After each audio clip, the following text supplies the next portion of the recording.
Yo, salut les grimpeurs de balcon, bienvenue sur la clinique. Nous sommes aujourd'hui le 18 juillet 2020, ce qui veut dire qu'il y a 10 ans, jour pour jour, nous avions un pay-per-view WWE. Et ce pay-per-view, c'était Money in the Bank 2010. Je vous montre le petit coffret DVD que je recevais à l'époque où je m'occupais de la traduction des coffrets DVD. Et donc, voilà, il m'envoyait aussi les DVD, très sympa. Dans ce pay-per-view, on va avoir une direction assez étonnante au niveau du Money in the Bank de Raw et du titre mondial en général. Et donc c'est la première version du Money in the Bank en pay-per-view, parce que jusqu'à présent c'était un match de WrestleMania 26, qui a eu le match remporté par Jack Swagger. Bien entendu, vous avez la review dans la playlist WWE dans la nuit des temps.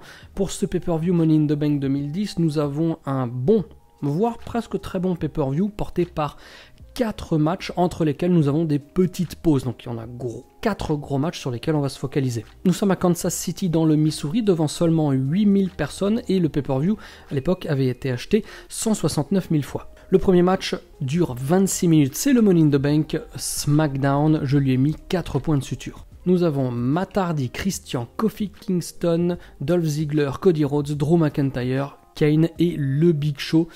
Dans ce match, on a la blague du Big Show qui est trop gros pour son échelle. On a une bonne ambiance familiale, mieux qu'à WrestleMania dans un grand stade, en tout cas pour ce match à échelle. J'ai beaucoup aimé que tout le match s'articule bien autour des mecs qui essayent de décrocher la mallette, et non pas de se focaliser à essayer de faire des spots un petit peu sortis de nulle part sans chercher à décrocher la mallette. On va voir un boom drop de Kofi Kingston du haut de l'échelle à travers des tables. On a le Big Show qui va chercher une échelle que l'on dit peser 350 livres.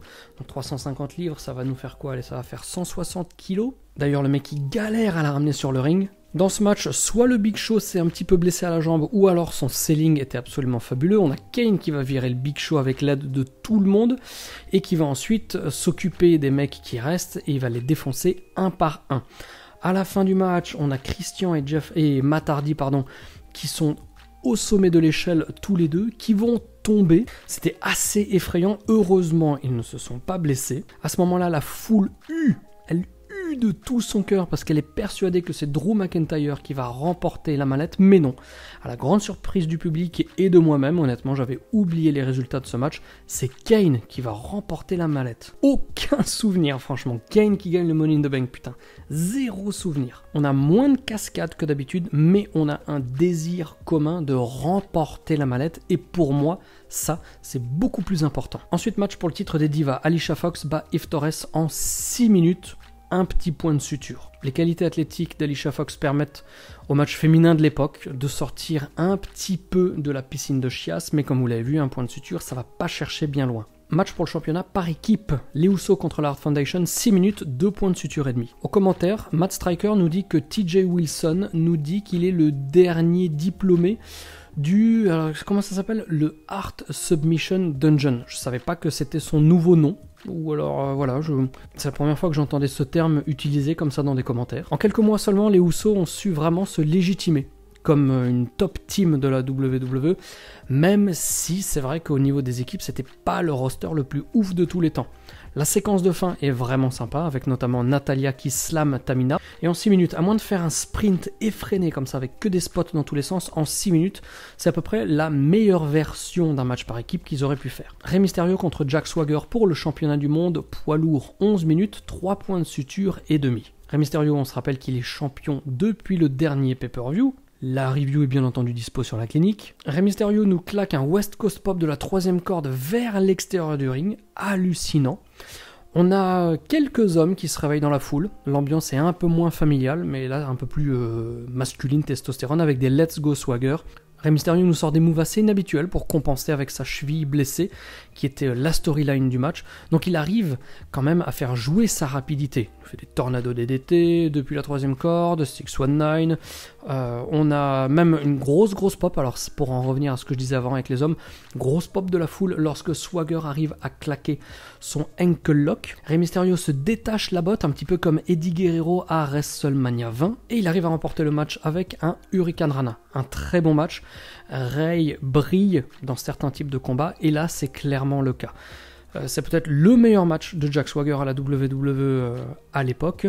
Et comme il n'est pas bon perdant, après le combat, il va quand même placer sa ankle lock sur Rey Mysterio. Kane arrive et il va poursuivre Jack Swagger, il va le pourchasser dans les vestiaires. Sauf que c'est pas terminé. Kane revient et là, il va faire son cash-in, énorme pop de la foule. Et c'est vrai, j'avoue, grosse surprise. Donc évidemment, Rey Mysterio va essayer de s'échapper, mais il n'y arrivera pas, il va manger un chokeslam, oui, un tombstone, alors que la foule réclame un second chokeslam, et Kane devient le nouveau champion du monde poids lourd. Match pour le titre féminin, Layla conserve contre Kelly, 4 minutes, piscine de chiasse. Alors, franchement, ça fait vraiment très mauvaise chorégraphie, sans aucune intensité, quoi. Next. Le Money in the Bank Raw, 20 minutes, lui aussi 4 points de suture. Dans ce match, on a Edge, Jericho, Morrison, Mark Henry, Ted DiBiase Jr., Le Miz, Randy Orton et Evan Bourne.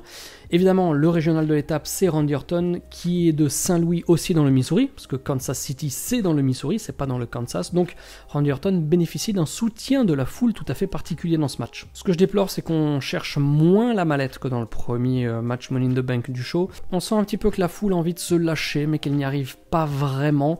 Il y a de temps en temps des petits sursauts comme ça d'ambiance, mais ça dure pas très très longtemps, c'est vrai, c'est un petit peu dommage. Dans ce match, on a un moment Mark Henry qui a Evan Bourne sur le dos. Mark Henry monte sur l'échelle, mais l'échelle ne casse pas. Je me souviens que l'échelle avait cassé avec le Big Show. Big Show, c'est 500 pounds, donc voilà, on va dire 220 kilos. Mark Henry, c'est pas beaucoup moins, mais en tout cas, c'est beaucoup plus avec Evan Bourne, même s'il faisait peut-être que 85-87 kilos. Donc voilà, petit manque de cohérence à ce niveau-là. Par contre, ce qui est bien dans ce combat, c'est qu'on a une réelle diversité de l'action. Evan Bourne est à 2 doigts de gagner, et un autre qui va être à 2 doigts de gagner un petit peu plus tard, c'est Randy Orton. Et lorsque Randy Orton est pas loin de gagner, la foule est prête, elle est là, elle a sa boue, elle est prête à exploser. Sauf que là, le Miz arrive, il dégage Orton, il se fait huer, mais d'une manière, la hit, là, elle est incommensurable. Donc c'est vrai qu'il y avait un début un petit peu timide par rapport au premier match, mais les 5 dernières minutes sont vraiment géniales. Match pour le championnat de la WWE dans une cage entre Sheamus et John Cena, 23 minutes, 3 points de suture. 3 points de suture pour ce combat qui a duré 23 minutes et qui va se terminer d'une manière tout à fait particulière, vous allez voir. Je me dis que, vu que Miz a remporté la mallette, soit John Cena remporte le titre, soit il va y avoir un rififi en fin de combat avec la Nexus. Bon, on est dans une cage certes, mais le match est vraiment à 200% normal. Même si c'est très basique, la foule est surtout là vers la fin du combat, où les mecs commencent à enchaîner et à chercher à sortir, notamment avec un Brogue Kick qui va amener un 2,999.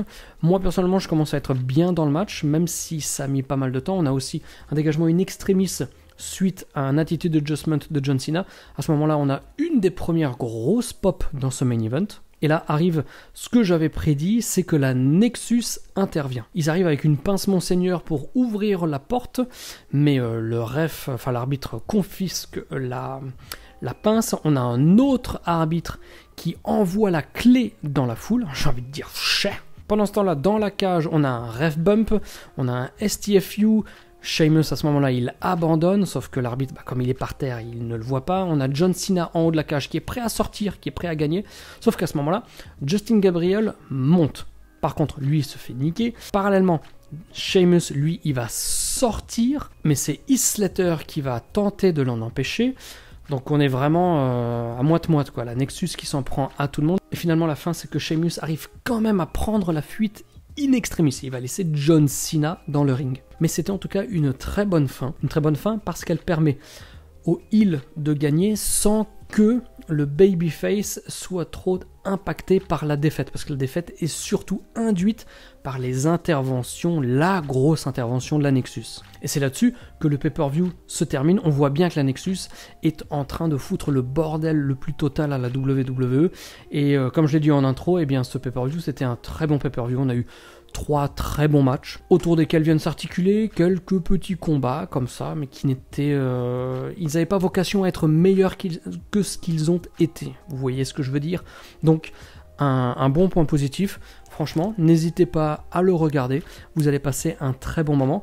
Moi de mon côté, je me remets au boulot et je vous retrouve pour de prochaines reviews et peut-être d'autres types de vidéos.